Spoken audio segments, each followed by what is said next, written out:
Hello friends, இன்றைக்கி snacks பண்ணுறதுக்காக ஒரு கப் பச்சரிசி ஒரு 2 ஹவர்ஸ் நல்லா ஊற வச்சு இந்த மாதிரி அரைச்சிட்டு எடுத்துகிட்டு வந்திருக்கேன். இப்போ இது கூடவே 2 உருளைக்கிழங்கு வேக வச்சு அரைச்சி இது கூட சேர்த்துக்கிறேன்.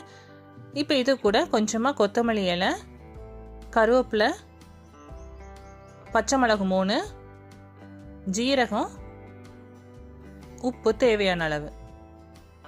இதை நல்லா மிக்ஸ் பண்ணிக்கோங்க. இப்போ இது கூடவே கொஞ்சமாக காயப்பொடியும் சேர்த்து நல்லா மிக்ஸ் பண்ணிக்கிறேன்.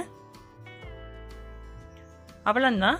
இப்போ ஒரு கடாயில் எண்ணெய் நல்லா சூடு பண்ணிவிட்டு லோ ஃப்ளேமில் வச்சு இதை நல்லா மொறுமொறுன்னு பொரிச்சு எடுத்துக்கிட்டிங்கன்னா சுவையான அரிசி மாவு வடை ரெடியாக இருக்குது.